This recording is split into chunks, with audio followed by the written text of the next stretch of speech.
Sejam muito bem-vindos todos. Peço que se juntem a nós, que liguem os vossos micros e as vossas câmaras. Eu penso que já estão todos por aí.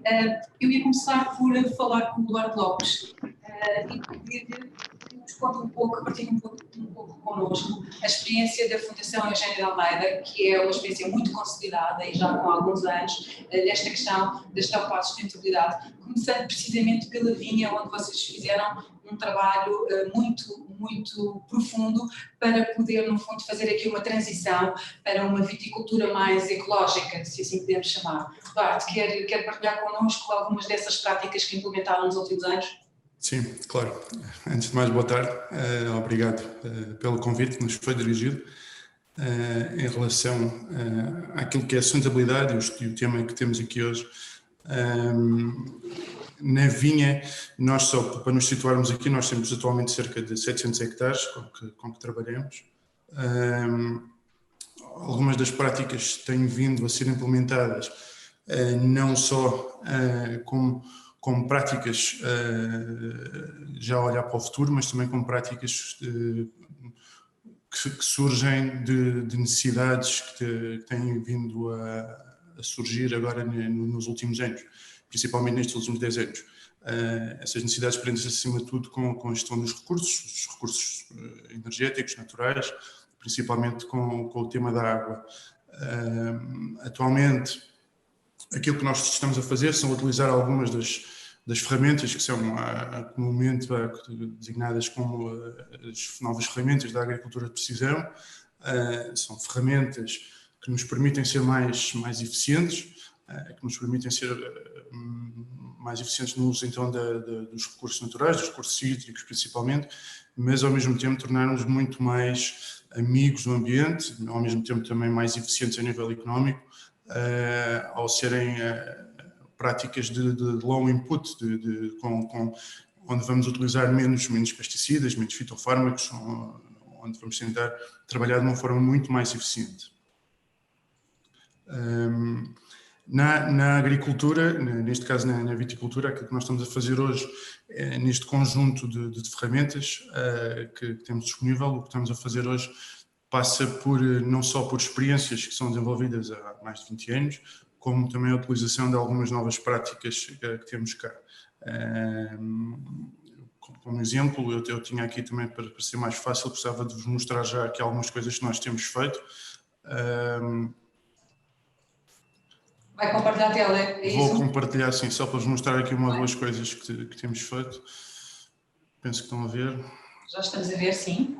Sim, ok.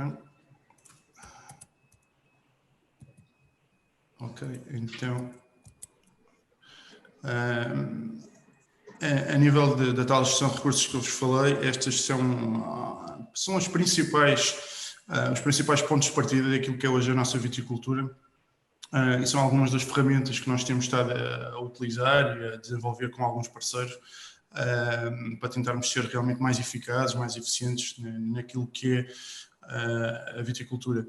Nestes pontos, que os mapeamentos NDVI é uma ferramenta, penso que já amplamente utilizada, onde conseguimos ter uma noção desde índices vegetativos a concentrações de escolhas para considerações de nutrição, índices neste caso de encostas, de temperaturas, temperaturas acumuladas, conseguimos filtrar de várias maneiras. Depois temos a parte da utilização da Optidose, que é uma ferramenta que foi desenvolvida em França, onde acima de tudo o que vamos fazer é adequarmos a dose que nós precisamos de acordo com o desenvolvimento vegetativo, de acordo com alguns índices de estado fenólico e também de pressão de algumas pragas, por exemplo. Depois temos também um sistema que é o CARTS, que é muito interessante, que é um ajuste, neste caso, por exemplo, fazendo uma aplicação de um fármaco, fazemos um ajuste em tempo real daquilo que é o débito neste caso dos pulverizadores,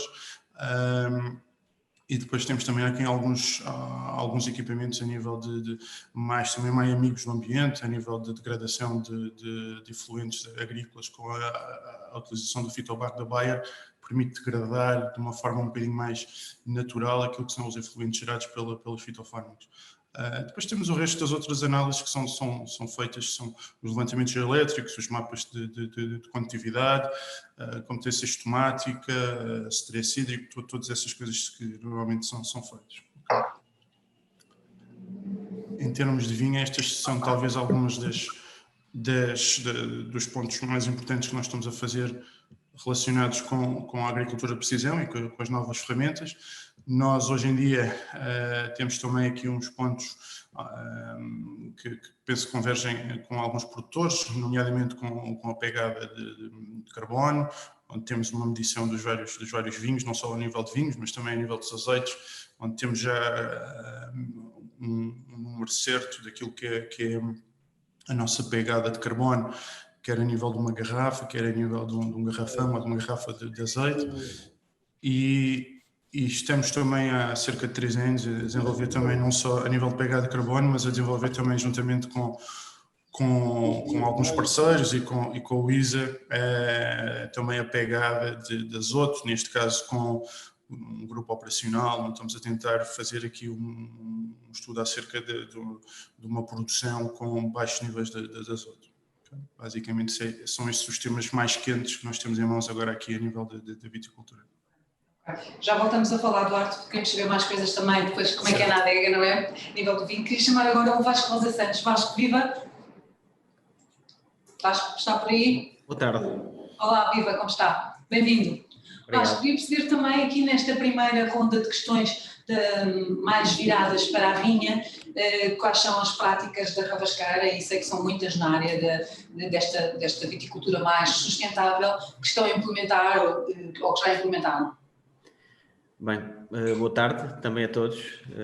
Agradecer também o convite, desde já, para poder falar aqui um bocadinho sobre a Ravasqueira e o que a Ravasqueira faz não de diferente, porque a questão aqui não está em ser diferente, está em ser sustentável, e a questão é exatamente essa. Nós tentamos fazer um trabalho que prolongue, no fundo, a nossa vida neste meio e neste mundo que nós vivemos. Temos feito algum trabalho na vinha, principalmente, sobre a questão da sustentabilidade e, portanto, optámos claramente. Por exemplo, hoje fazemos um uso de herbicidas quase nulo e, portanto, optámos claramente por abolir os herbicidas na Ravasqueira, fazendo hoje disso uma operação mecânica, portanto, a remoção das infestantes na nossa vinha. Temos também a questão, eu acho que fundamental, que é o uso de fitofármacos na vinha, porque eu não sou a favor totalmente da vinha biológica, não acho que isso seja o caminho, porque eu acho que isso seria estreitar o possível uso de algumas castas na nossa viticultura, porque seria de facto muito difícil com o modo biológico conseguir ter algumas castas que hoje temos, por exemplo, no Alentejo, e isso seria limitar um bocadinho, e concordo com o pensamento, em parte, da produção integrada, não fazendo disso a única ferramenta dos viticultores, e, portanto, eu acho que tem que haver aqui tem que se pegar nestas duas formas de trabalhar e conseguir chegar a um equilíbrio saudável e sustentável. Posto isto, nós claramente optámos, por exemplo, por nos nossos pulverizadores haver uma reutilização da calda que é usada nos nossos tratamentos e, portanto, principalmente nos tratamentos mais precoces, quando a folha não tem folhas ou tem muito pouca vegetação, haver uma reutilização em painéis recuperadores dessa mesma calda e, portanto, conseguimos, principalmente nesses tratamentos precoces, ter um reaproveitamento de quase 70% dessa mesma cauda e, portanto, claramente isto é um benefício para o ecossistema, é garantir que o tratamento fica na vinha e na folha e não vai para o ambiente, e isso é uma das formas que nós arranjamos de nos tornar mais sustentáveis. A questão da rega é outra questão muito pertinente. Eu acho que a água hoje é um bem completamente escasso, principalmente, e nós estamos em Arraiolos, eu estou em Arraiolos, na Ravasqueira, e nós temos muito falta de água nesta zona, portanto não temos acesso, por exemplo, ao Alqueva ou outra barragem do género perto, e portanto temos aqui dificuldades enormes. E, portanto, o uso da água para nós tem sido e ainda não passámos da vinha para a adega, mas principalmente na adega temos feito um esforço grande de redução no uso de água para engarrafar os nossos vinhos e vinificar as nossas uvas, e, portanto, esse tem sido um trajeto importante. Desculpe interrompê-lo, é que estava aqui uma pergunta no chat que tinha um bocadinho a ver com esta questão do uso da água e aproveitava já para lhe colocar, tem a ver com a pegada hídrica. Vocês fazem a medição da pegada hídrica, têm ideia de quantos litros de água usam para um litro de uva? Creio que era essa a pergunta que estava no chat. Nós temos essas medições feitas. No caso da adega, nós, por exemplo, temos um valor médio de 1,3, 1,4 litros de água gastos por cada litro de vinho que é engarrafado. Eu não tenho a noção, ou plena noção, de quanto é que é usada pelos outros produtores, mas claramente nós temos feito um caminho descendente e, portanto, cada vez menos usamos água para fazer um litro de vinho, e isso é positivo para nós. É positivo porque apesar de ser água de furo e não de sair, e parece que ela não termina, ela um dia vai terminar. E, portanto, isso é fundamental. Do lado da vinha, transportando também do lado da adega, porque hoje no lado da adega, por exemplo, existe o uso do ozono. Já queria falar da adega noutra sequência. Sim, não, mas eu vou passar para a vinha. Portanto, passando para a vinha, existem tratamentos que ainda não estão de uso comercial, que eu acho que poderão revolucionar a viticultura e poderão, porque, por exemplo, usou-se muito outros moléculas com um grande poder de oxidação, e há moléculas que, por exemplo, o ozono, que é muito usado hoje em dia nas adegas, porque não se calhar usar na vinha, e portanto há coisas que nós temos que estudar ainda, temos que fazer aqui um trabalho grande de pesquisa, porque é possível que haja um futuro sem fitofármacos, que eu hoje ainda não os vejo, ainda não tenho a certeza que seja possível. Portanto, não há experimentação ainda nessa área, não é? Muito bem. Eu penso que o Luís Loucardo também ainda está connosco. Luís? Se calhar já não. Luís, está por aí? Sim. Olá, viva. Queria ouvi-lo falar um bocadinho também, porque o Luís tem aqui uma enorme experiência nas várias quintas onde dá assessoria. Quase todas elas, eu diria, trabalham em sistemas de agricultura biológica ou até algumas biodinâmicas, e portanto tem uma experiência muito grande de trabalhar também uvas que estão nestes modos de produção. E queria perceber, aqui do seu ponto de vista como é enólogo e é claramente um homem da adega, perceber que mais-valias é que este tipo de viticultura tem para si como enólogo. Bem, eu tenho aqui, boa tarde mais uma vez, antes de tudo, eu tenho aqui a felicidade de trabalhar numa região como a Beira Interior, onde conseguimos pôr um bocadinho em prática todas essas questões da sustentabilidade, não é? E quando falamos em todos os parâmetros. Como estamos numa zona de altitude, eu acredito muito na agricultura biológica, mas também acredito mais naquilo que é naturalmente biológico, não é? E quando falamos da Beira Interior, falamos de um clima frio, estamos numa zona bastante ventosa, produções, ou seja, vegetativamente a planta é aberta e com com os ventos constantes, existe ali um constante arejamento e um constante safar da umidade e da evolução das doenças, e que proporciona que seja fácil fazer agricultura biológica, não é? As castas também estão muito bem adaptadas e nós pelo menos naquilo que eu falo de Quinta da Biaia, que é o melhor exemplo que nós temos, fazemos cerca de 2, 3 tratamentos por ano, preventivos, não é? Ou seja, dificilmente há uma grande propagação de doenças. No que toca depois à manutenção do relevado, nós trabalhamos também mecanicamente, mas na maior parte do ano trabalhamos através de comprodutores de gado que vão lá e consomem as infestantes que estão no solo, e em contrapartida fornecem-nos depois estrume e as camas dos animais que usamos como um fertilizante e que ajuda aqui a compor este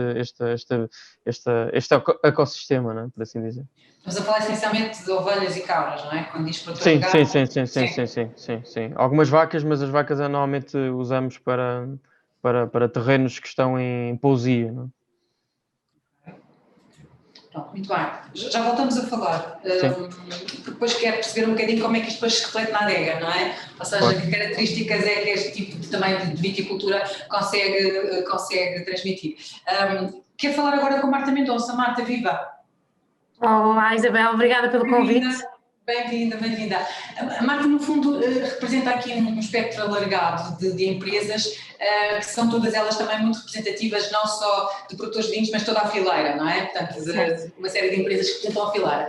E queria começar por perguntar, aqui nesta primeira parte mais virada para a questão da vinha, o que é que destaca de práticas mais sustentáveis que as empresas que representam a Fundação o Porto Protocolo estão a apostar?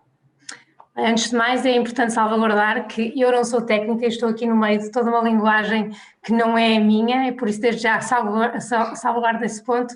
O que eu tenho é um imenso privilégio, como a Isabel disse, de lidar todos os dias com realidades distintas, com produtores a nível mundial, mas que com realidades completamente distintas.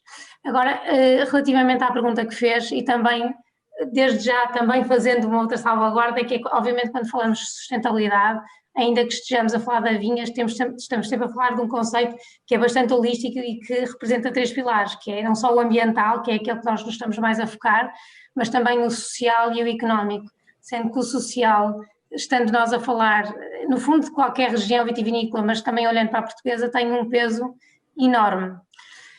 E, mais uma vez, de volta à sua pergunta, o que é que nós temos visto de muitos dos membros com que lidamos não é muito diferente de tudo aquilo que temos vindo a ouvir aqui hoje. E o que é fantástico no nosso dia-a-dia é percebermos que nós, em Portugal, estamos tão à frente, ou onde devemos estar em termos daquilo que estamos a chamar de práticas sustentáveis, como muitos dos outros países. E isso aliás, nós temos aqui vários exemplos, temos muitos outros com quem lidamos, e isso só vale a pena deixar essa mensagem aqui para todos aqueles que nos estão a ouvir e para todos os vossos convidados. Há aqui algumas práticas, algumas tendências, eu chamaria quase mais tendências que estamos a escutar no nosso dia-a-dia e que gostava desde já de falar. Uma delas é claramente a questão das práticas regenerativas e é cada vez mais a atenção focada no solo. E há que ter em conta que nós, no nosso dia-a-dia, olhamos sempre para a viticultura ou para a fileira do vinho como um todo, do ponto de vista das soluções climáticas, não é? Das alterações climáticas do ponto de vista das soluções. E por isso, quando pensamos nesta questão das práticas regenerativas, é olhar para o solo como potencial solução para a resolução desta crise que vivemos. E das coisas que mais ouvimos, muitas delas, algumas também já ouvimos aqui, como a questão das coberturas, dos corredores verdes, da questão da não mobilização do solo, são algumas das que eu destacaria neste tipo de práticas que cada vez mais ouvimos em vários pontos do mundo este tipo de prática a serem adotada. Depois, embora aqui estejamos a falar de um chavão maior, mas que tem a ver com muitas das práticas que já ouvimos aqui na conferência ao longo da tarde, tem a ver com promoção da biodiversidade e, obviamente, da utilização de soluções de base natural para a promover, nomeadamente estou aqui a pensar, e eu sei que temos aqui alguns convidados que também já usam este tipo de prática, estão a pensar, por exemplo, na questão dos morcegos, exatamente para constituírem um elemento de controle de insetos natural na vinha.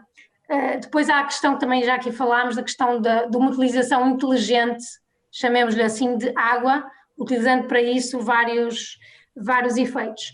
E uma das questões importantes e que acaba por estar subjacente a todas estas práticas é a questão da pegada, da medição da pegada. Não só hídrica, fico contente de ter ouvido o Vasco, se não me engano, falar da questão da pegada hídrica. Aliás, o Pedro 13 tinha feito essa pergunta no chat. A medição da pegada hídrica não é tanto uma coisa que infelizmente nós vejamos, mas agora esta questão da utilização principalmente de tecnologias para uma gestão eficiente da água, porque a verdade é que ela começa a ser infelizmente um recurso vital, escasso em todo o mundo, é absolutamente crucial. E depois há aqui uma tendência que também já foi mencionada, que é absolutamente fundamental, e essa felizmente estamos a vê-la em todo o mundo, que é a questão da redução, para não dizer eliminação, e nós temos alguns membros que não usam, de fitofármacos de uma forma geral. Estamos a falar de herbicidas ou pesticidas, há claramente essa tendência, felizmente, a nível mundial, e é independente do tipo de viticultura. Nós temos falado com muitos membros, por exemplo, alguns até portugueses, que não são tão a favor de uma agricultura biológica, mas o facto é que nós, a nível internacional, essa tendência, temos uma crescente, peço desculpa, estava a falar a palavra transição para um tipo de viticultura biológica. E assim, de uma forma geral, em relação à vinha, eu acho que é isto que podemos dizer. Muito bem, Marta, já voltamos a falar. Queria chamar agora o Gilberto Lopes, da Singenta. Gilberto, viva! Olá, boa tarde, viva! Olá, boa tarde, como está? Bem, muito bem.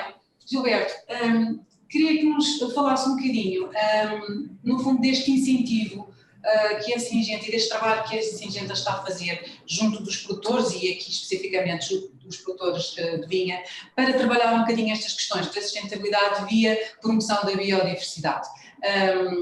A Operação Pollinator é um programa já subejamente conhecido e que tem cerca de 10 anos, creio, não é? Que está integrado também num plano de Good Growth Plan, que é um plano estratégico da empresa, que também tem metas de sustentabilidade muito fortes, e queria perceber um bocadinho concretamente no nosso país o trabalho que estão a fazer com os vitivinicultores para promover estas práticas mais sustentáveis no terreno. Ok, muito bem. Nós, como a Isabel já mencionou, o Operation Pollinator é um programa que nós já estamos a desenvolver desde 2001 em Portugal, nas mais diversas culturas, onde a viticultura está incluída. Este programa visa um bocadinho o que o Rui e o Paulo também falaram, a criação de corredores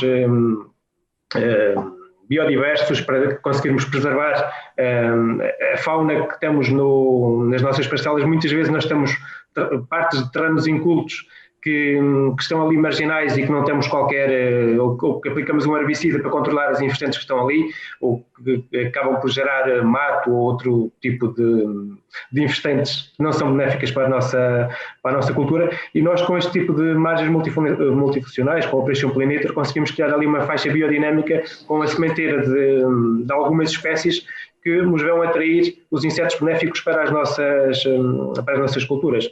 Só a título de exemplo, quando fazemos este tipo de sementeiras, fazemos uma auditoria antes do início da implementação do programa e depois durante a implementação do programa.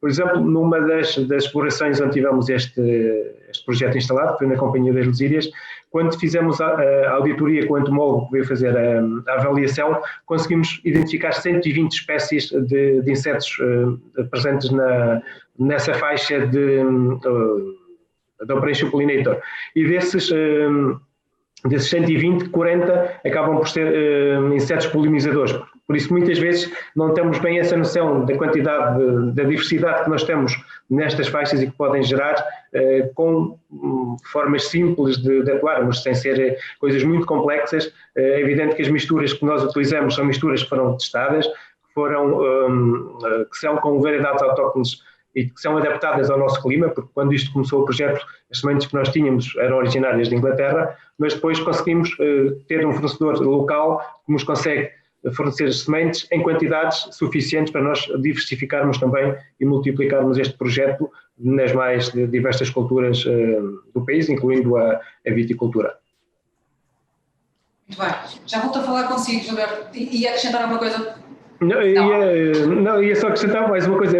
A Syngenta não se fica só para esta questão do Operation Pollinator. Nós fomos das empresas pioneiras, mesmo antes de haver o sistema de recolha de embalagens de valor fito, a Syngenta já recolhia junto dos viticultores as embalagens dos produtos fitofarmacêuticos. Temos implementado uma série de práticas também junto dos viticultores, quer na questão da formação para conservações de práticas de solo, a questão que falou a Marta também, da mobilização com a Aposol, com pastorias, que visam sermos também multiplicadores desse tipo de mensagem junto dos agricultores e dos viticultores. Muito bem, já volto a falar consigo, Gilberto. Eu queria agora aproveitar para colocar aqui algumas questões que nos chegaram aqui no chat relativamente a esta questão ainda da vinha. Talvez Duarte e depois talvez poder ouvir o Vasco também sobre esta questão e o Luís Leocádio. Qual a posição dos produtores face ao uso de videiras melhoradas via New Breeding Techniques, nomeadamente edição génica? É esta posição inteiramente dependente da adoção pela Comunidade Europeia e aceitação por parte do consumidor?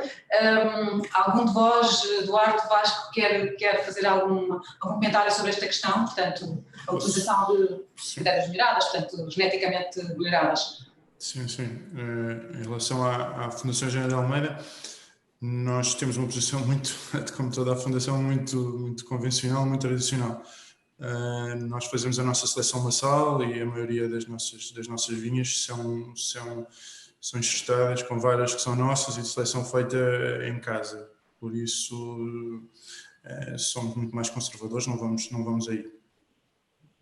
Vasco, quer Sim, acrescentar? de acordo com o Duarte, também a Ravasqueira não pensa nem acha que seja o caminho para uma viabilidade económica necessariamente ter plantas melhoradas, até porque a seleção clonal, no fundo, faz um pouco o papel, exatamente esse papel, quer dizer, não vemos essa necessidade.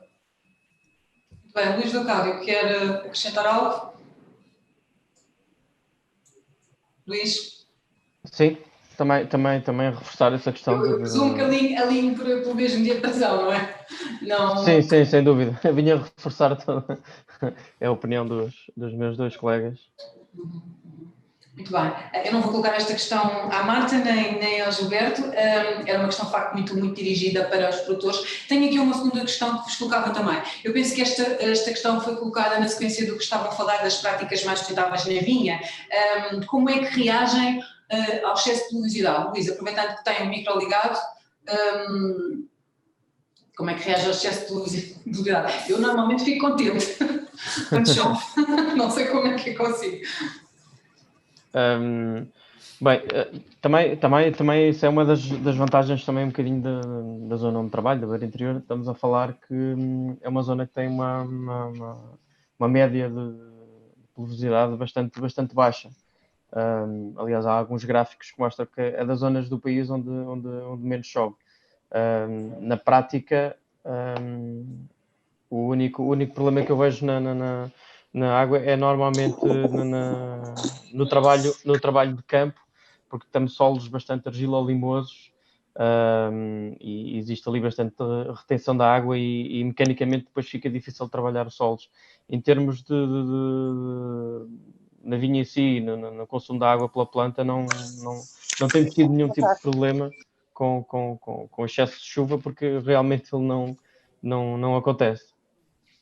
Luís, eu não sei se a pergunta é neste sentido, mas muitas vezes a questão destas práticas mais sustentáveis do próprio enraivamento e tudo isso, são práticas que promovem um bocadinho a não erosão dos solos, não é? E, portanto, quando há chuvas muito concentradas, nós vemos muitas vezes enxurradas e, portanto, criam-se ali problemas muito complicados numa vinha onde existe pouco suporte do solo, não é? Pouco enraivamento, digamos assim. Sente que está mais protegido quando existem este tipo de chuvas mais concentradas? este excesso de pluviosidade, que eu creio que era a pergunta um bocadinho neste sentido. Sim, muito mais, porque não havendo essa mobilização, os solos estão bem compostos em termos de infestantes, de raízes, estão a segurar a parte superficial. Nota-se claramente que a erosão dificilmente acontece e o solo está bastante protegido neste parâmetro. Vasco, quer acrescentar alguma coisa relativamente a este ponto? Não, eu em relação a este ponto não queria acrescentar muito mais. A única coisa que eu gostava de salientar, e eu acho que fiz isso um bocadinho na minha primeira intervenção, e já que o Luís está aqui também e é um grande defensor da agricultura biológica, é evidente que a agricultura biológica é um caminho de sustentabilidade. Isto tem que vir a par com um desempenho económico, um desempenho saudável das empresas, e portanto eu acredito na agricultura biológica em certos locais. Eu não acredito, e se calhar se eu for perguntar a alguns produtores de Lisboa, em que sofrem bastante mais com problemas de fungos ou doenças, as típicas doenças da vinha, eu acredito que muitos se calhar vão estar contra ou vão dizer que não é possível, e portanto é preciso perceber exatamente se o benefício de alterar a nossa viticultura para uma viticultura biológica, totalmente biológica, se isso vem a nosso benefício ou se vem a nosso prejuízo, porque eu acho que isso é que ainda não está bem explicado. Eu acho que ainda há muito caminho para fazer nessa área. A Ravasqueira, por exemplo, tem uma parte em produção integrada, tem uma parte em produção biológica, e claramente não se sentiria à vontade para fazer isso em certas castas. Eu dou o exemplo, por exemplo, pode ser um mau exemplo porque não é uma casta portuguesa, mas eu tenho aqui na Herdade d'Ávila uma casta que não é nada típica do Alentejo, e que claramente, se não fosse a questão dos fitofármacos típicos, eu provavelmente nunca teria produção daquela casta anualmente.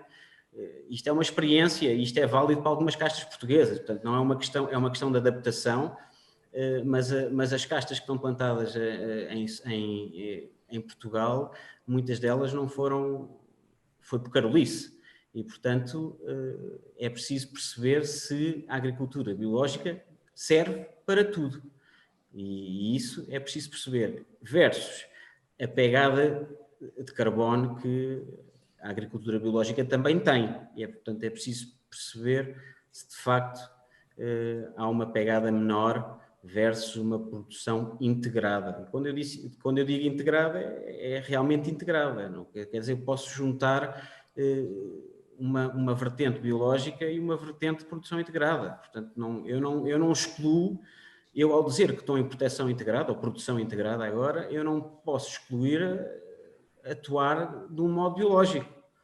E, portanto, isso é que tem que estar presente em todas as nossas decisões, porque é evidente que se eu tenho pouca pressão na vinha, é evidente que eu tenho que optar por fitofármacos ou sulfato de cobre ou enxofre ou qualquer coisa que seja menos prejudicial ao ambiente, porque aquilo me serve naquele momento. Portanto, era isto que eu gostava de ver discutido, era isto que eu acho que ainda não é medido no tempo e em tempo útil, versus produção integrada versus produção biológica. Essa de facto era uma questão que dava para um dia inteiro de conferência e seria sempre muito controversa, Vasco, porque de facto não é nada líquido e de facto há muita informação contraditória sobre a questão.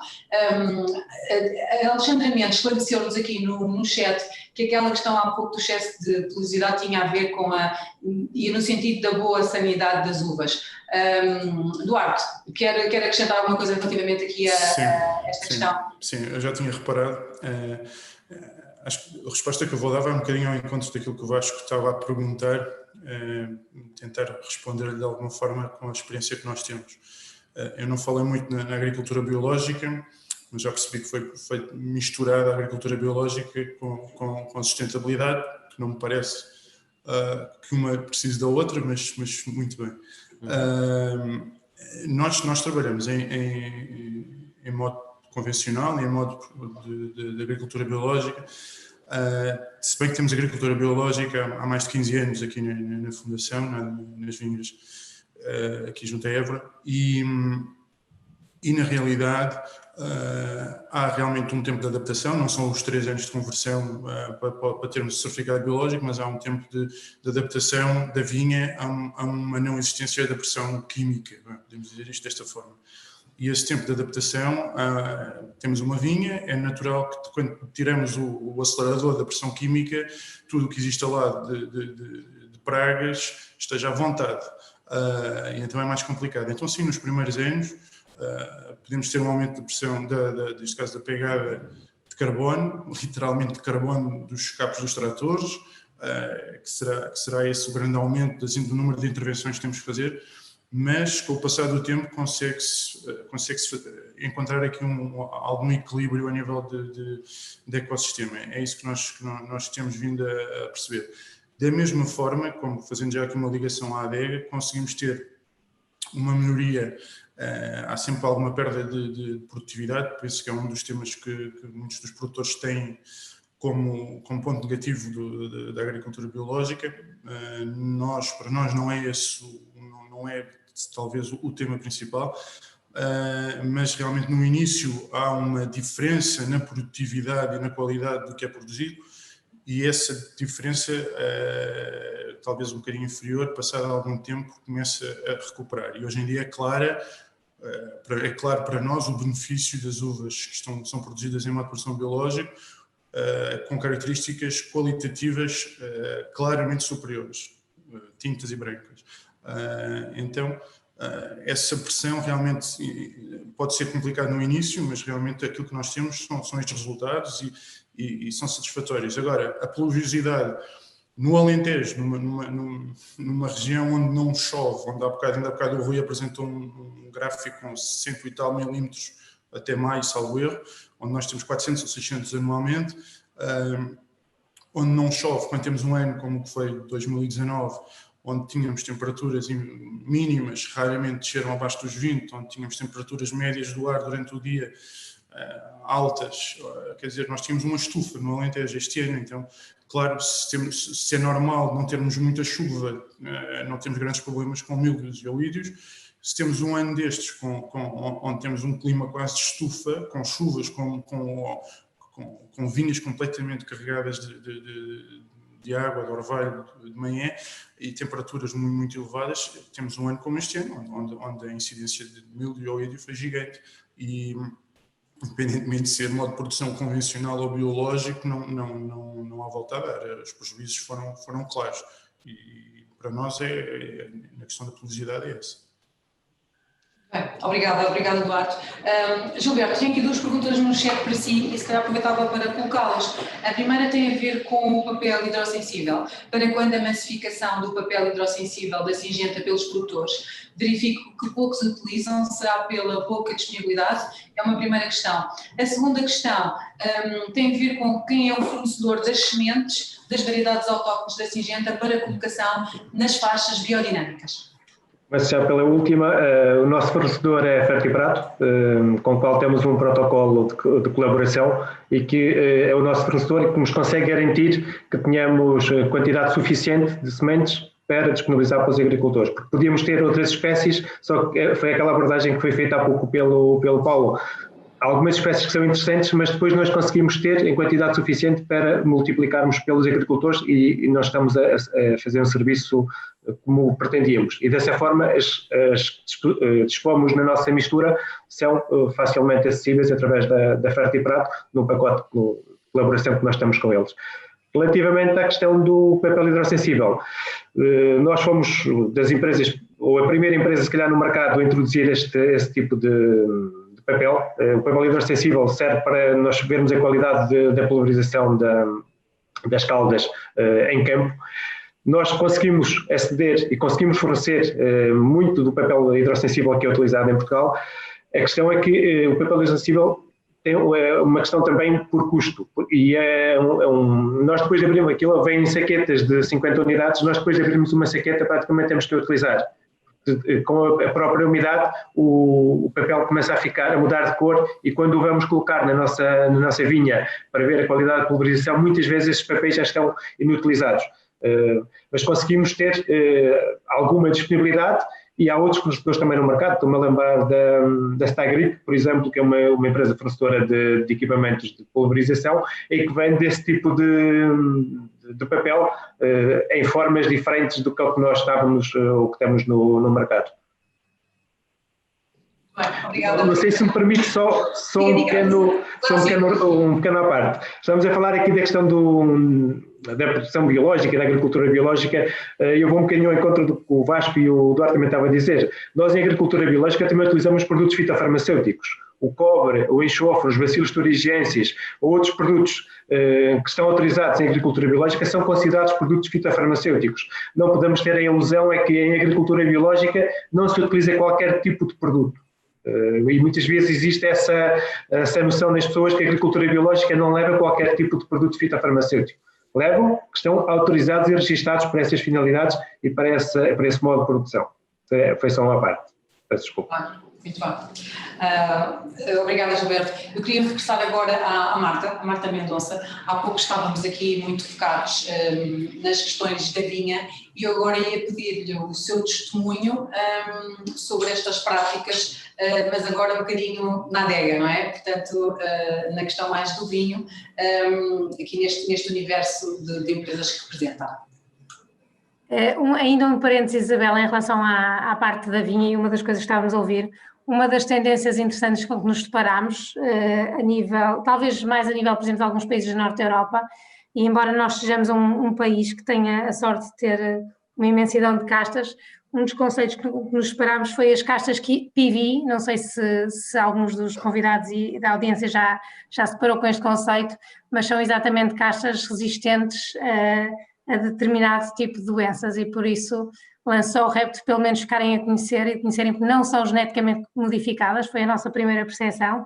Admito que muitas das pessoas com quem nós falámos não tinham sequer conhecimento deste conceito, mas já agora partilho aqui desde já.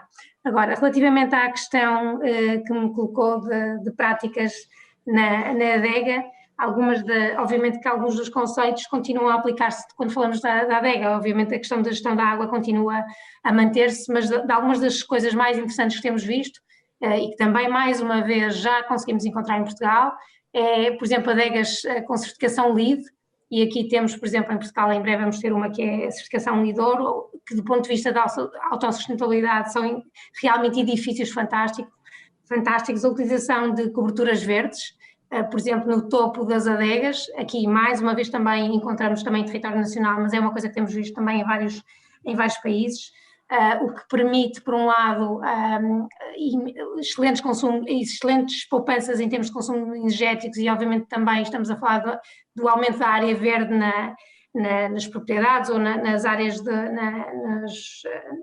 nas quintas ou herdades, ou peço desculpa, está-me a faltar o termo, e como tal mais uma forma de consumo de CO2, o tratamento das águas residuais. Por exemplo, estava aqui a pensar em termos na África do Sul, que é um dos países onde tivemos com mais problemas de escassez de água se depara. Aliás, em 2018 tiveram problemas gravíssimos nesse sentido, e por isso encontramos excelentes práticas em termos de gestão de água, e obviamente quer na adega, quer na parte da vinha, a autossustentabilidade do ponto de vista de painéis solares. E não queria deixar de extrapolar aqui e de ir ainda mais longe, e não poder deixar de falar, assim como já que falei da questão da pegada, da medição da pegada, de falar da parte do packaging, porque se estamos a falar de impacto ambiental e se estamos a falar de vinho, e olhando nós onde estamos para toda a cadeia de valor, eu não posso deixar de falar da parte do packaging, que é absolutamente crucial. As nossas lindíssimas garrafas pesadas, por assim dizer, são de longe o fator que mais impacta a pegada carbónica de um produtor ou de toda a cadeia de valor do vinho. E se estivermos a falar de reduzir o nosso impacto enquanto produtores, não há nada mais fácil de começar por aqui e de diminuir o peso das garrafas, ou até termos, abraçarmos o desafio de até poder considerar outro tipo de materiais. Isto, obviamente, estamos a falar não só da questão do vidro, obviamente, mas também do ponto de vista do transporte. E também gostaria de deixar aqui mais uma vez, eu não lhe chamaria uma coisa que nós estejamos a ver de uma forma massificada, mas que é uma tendência que está a começar a surgir em alguns produtores, que é a captação de CO2 no processo de fermentação. Este CO2 vem em estado puro e, por isso, felizmente, já há algumas empresas a nível mundial, e nós esperamos em 2021 começar a olhar de forma mais detalhada, de forma mais exaustiva, a olhar para esta questão, que é esta captura de CO2. Bem, Marta, há pouco falou ali de um ponto que me parece muito importante, tem a ver com o packaging, com a garrafa.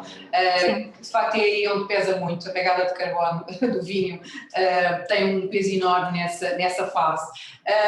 E falando nas nossas garrafas lindíssimas, pesadas e tudo mais, considera que ainda há efetivamente aqui uma questão de percepção do consumidor, que uma garrafa leve é uma garrafa mais, está associada a um vinho de menor qualidade?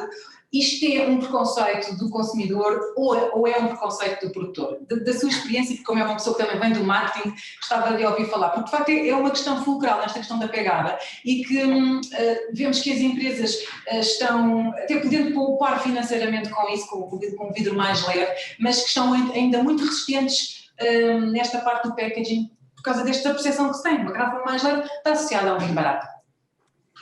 Isabel, eu não vou fazer qualquer tipo de julgamento porque entendo que nós entendemos que enquanto instituição não é esse o papel que nos cabe, mas nós falamos de uma forma diária com produtores do mundo inteiro e ao fim de algumas centenas, por assim dizer, a percepção com que nós ficamos também, e isto é empírico e é intuitivo e vem destas conversas, é que o preconceito começa no produtor, com quem nós falamos mais do que com o consumidor. Nós já tentámos encontrar inclusive estudos e se houver alguém que aqui tenha, nós adorávamos conhecê-lo, algum estudo que diga efetivamente que o consumidor tem este preconceito, esta ideia pré-concebida de que a garrafa pesada tem um valor superior, porque efetivamente para já aquilo que essa experiência que fala é que o preconceito começa no produtor, mas a verdade é que existe e mais uma vez ela existe a nível mundial. Mas nós também, por acaso, também temos experiência de alguns produtores em várias regiões vitivinícolas que experimentaram sem nenhum estudo reduzir o peso da sua garrafa e sem qualquer impacto nas vendas, ou seja, sem haver qualquer problema por parte do consumidor. Mas também gostava de dizer que, por exemplo, a indústria do vidro, a nível europeu, está muito mais bem organizada que a indústria, por exemplo, nos Estados Unidos, que é um mercado onde nós somos fortes em termos de representatividade. E isso, mais uma vez, vem a nosso favor, neste caso, enquanto continente, com as nossas várias regiões, em que, apesar de continuarmos a ter essas garrafas pesadas, tentamos compensar, embora esse não seja a resolução do problema, por exemplo, a nível de processos de reciclagem que funcionam muito melhor do que em algumas outras geografias. Mas, respondendo à sua pergunta, parece-nos, mais uma vez, não é um estudo, isto é opinião baseada naquilo que ouvimos todos os dias, que é essa ideia pré-concebida que começa no consumidor, no produtor, mas que se calhar se tentássemos aqui atuar de forma coletiva, no sentido de sensibilizar o consumidor, no sentido de que ele perceba de que o impacto, quando ele bebe um excelente copo de vinho, de onde quer que ele seja, que o impacto ambiental começa na garrafa e não necessariamente na vinha. Se houvesse esta sensibilização e esta atuação coletiva da indústria, acho que faríamos um excelente serviço em termos ambientais a nós e ao planeta. Muito bem, muito obrigada, Marta.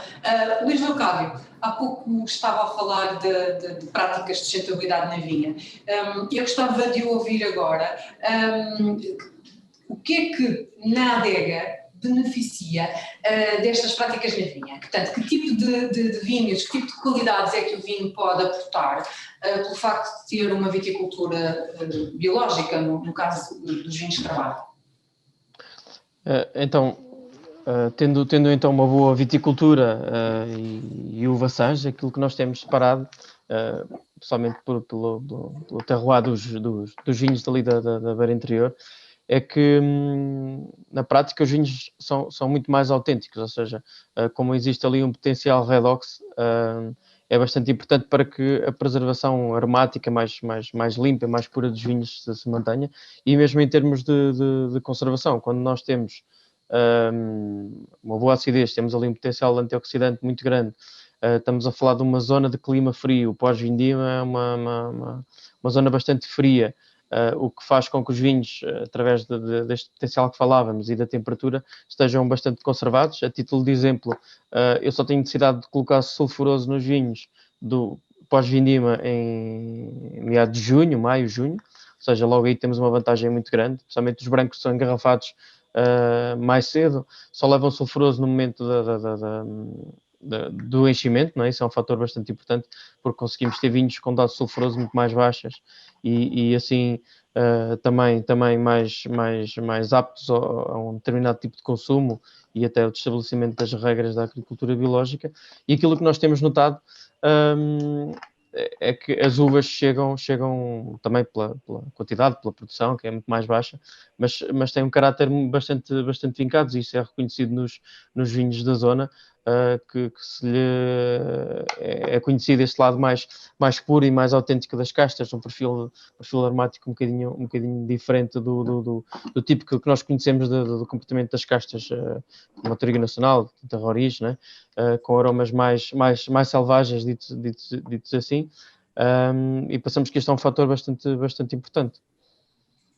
Muito bem, obrigado, Luís. Vasco, gostava de ouvir falar também aqui um pouco mais, como estivemos mais centrados na vinha há pouco, sobre a adega, ou seja, de que forma é que também estão a tentar implementar aqui algumas práticas mais ecológicas, digamos assim, na adega. Há pouco já falou na questão da água, não é? Você já tem uma pegada hídrica muito baixa, daquilo que nos comentou, tomara nós, que essa fosse a média dos produtores nacionais, mas queria complementar-se um bocadinho mais o vosso trabalho na adega. Muito bem. Eu só complementando aqui um bocadinho aquilo que o Luís disse, e em relação à parte mais tecnológica da coisa, pós receber uvas biológicas ou não, aquilo que eu acredito é que temos uma fermentação muito mais saudável e, portanto, a levedura, por assim dizer, tem um trabalho muito mais facilitado e, portanto, não encontra barreiras, porque a levedura não deixa de ser também muito suscetível aos tratamentos que são feitos na vinha e, portanto, na adega depois vai-se notar. E, portanto, por isso é que eu julgo que no final temos um vinho mais puro, como o Luís estava a dizer, um vinho mais saudável e uma fermentação, por exemplo, pode necessitar de muito menos nutrição, por exemplo. Portanto, uma fermentação precisa de menos nutrição. As leveduras precisam de menos aconchego para fazerem aquilo que elas foram talhadas para fazer, que é transformar o açúcar em álcool. Posto isto, na adega, o que é que a rabasqueira, e agora falando um bocadinho da sustentabilidade dentro da adega, nós empurrados, e agora no bom sentido, empurrados um pouco pela CDRA, e portanto destacar aqui um bocadinho o seu papel, porque foi de facto importante nesta procura e neste iniciar no Alentejo de um plano de sustentabilidade, e foi muito importante desde a vinha até a adega.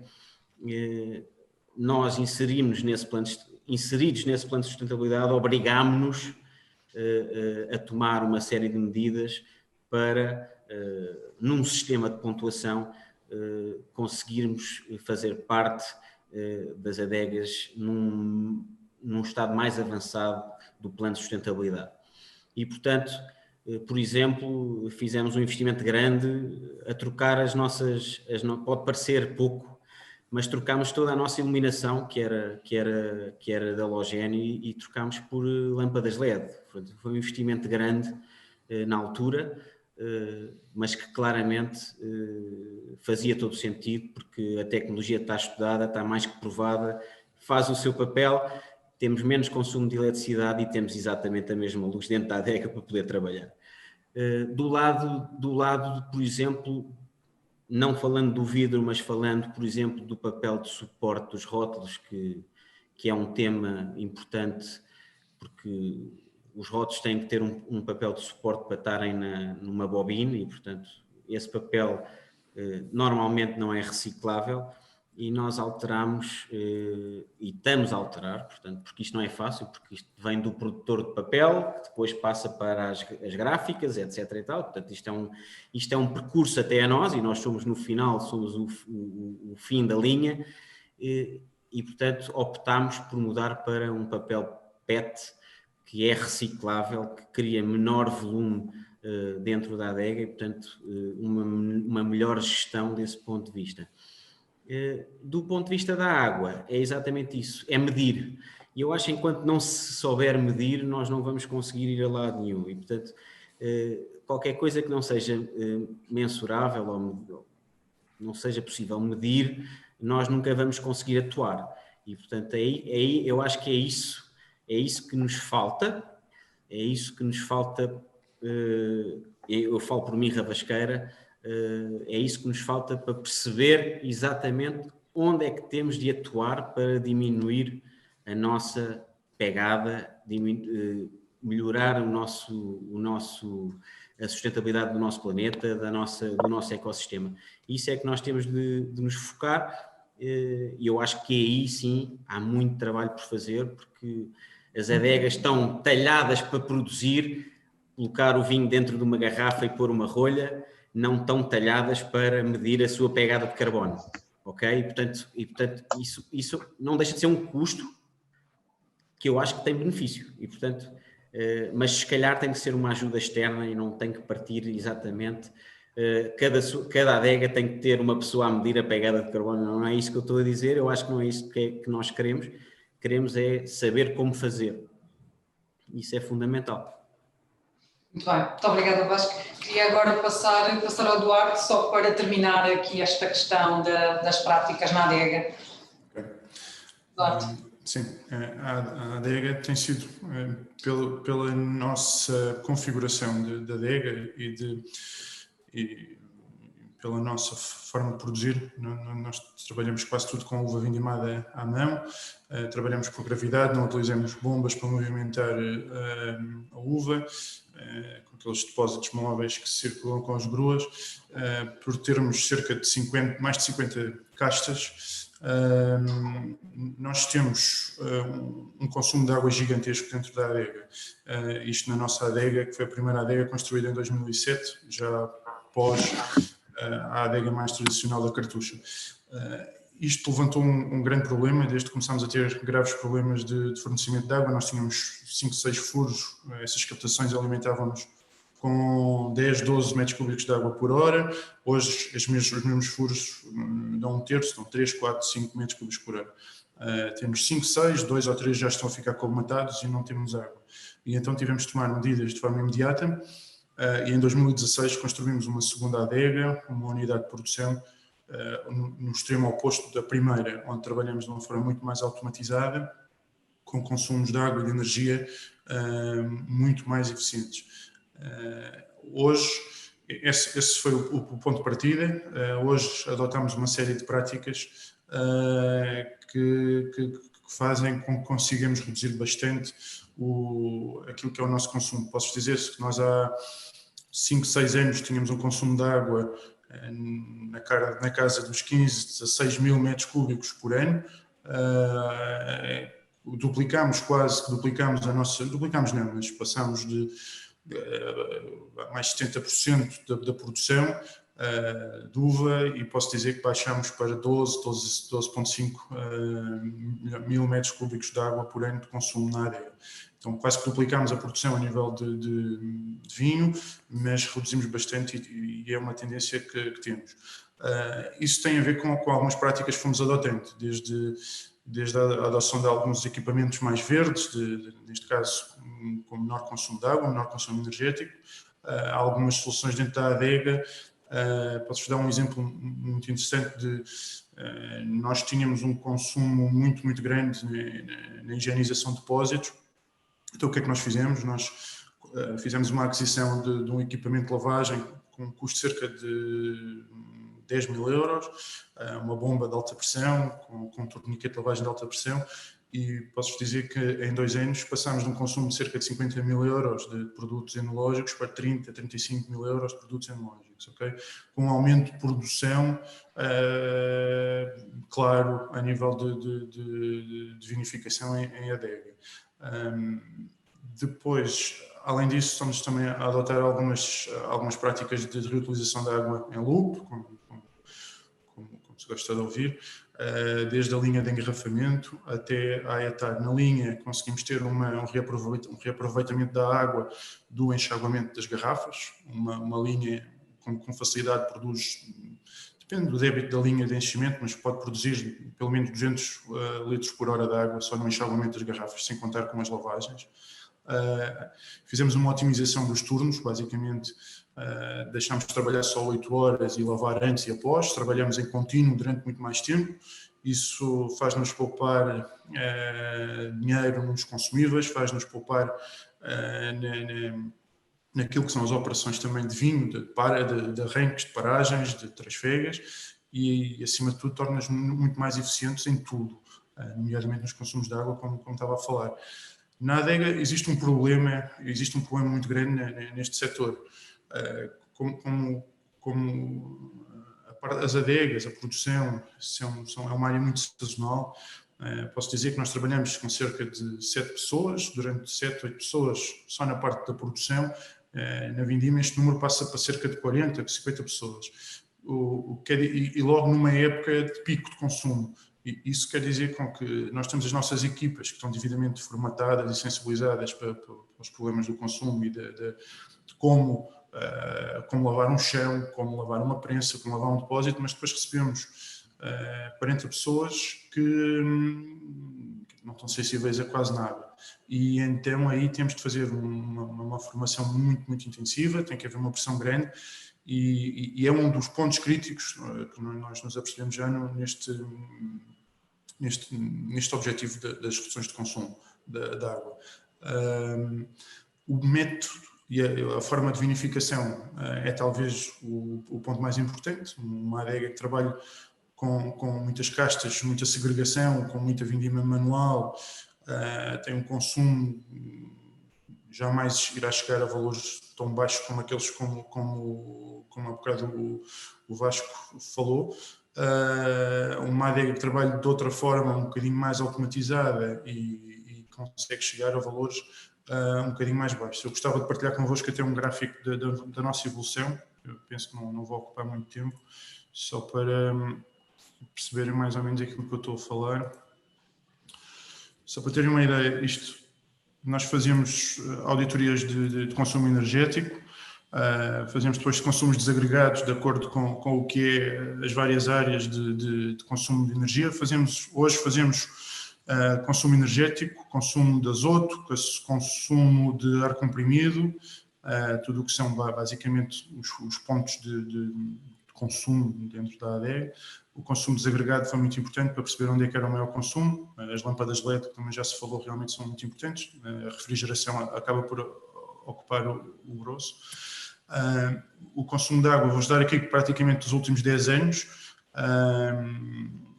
Este é um gráfico muito nosso, que tem a ver com aquilo que era o consumo de água há cerca de 10 anos e o rácio, quando nós andávamos com valores acima dos 6. Neste caso, o que eu estou a apresentar é só o valor da adega, litro de água para produzir litro de vinho, só valores da adega, ok?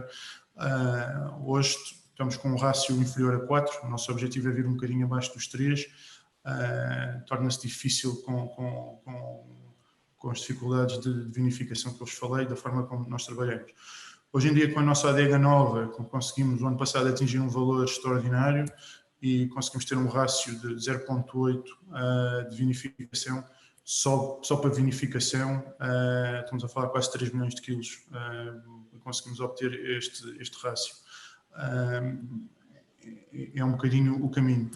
Um dos pontos que eu estava a falar, aquela bomba que eu vos falei, o sistema de lavagem, este foi um sistema que nos permitiu poupar muito dinheiro. Passámos de um simples torniquete para um torniquete mais complexo, como vocês conseguem ver aí, com vários pontos direcionáveis de jato de água, com uma bomba de alta pressão, cerca de 10 bares, com caudais grandes. e isto permitiu-nos fazer, não tenho números muito recentes, mas isto vimos que funcionava, deixou de ser um ponto tão importante para nós, mas é importante.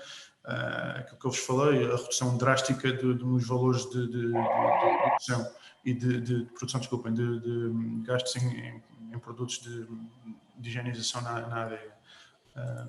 Estas práticas todas são basicamente é isto que temos feito. A nível da adega existe sempre um ou outro pormenor que pode ser feito, a utilização de mangueiras, tubagens, pistolas mais rápidas, perde-se muita água nas lavagens rápidas, as torneiras ficam abertas,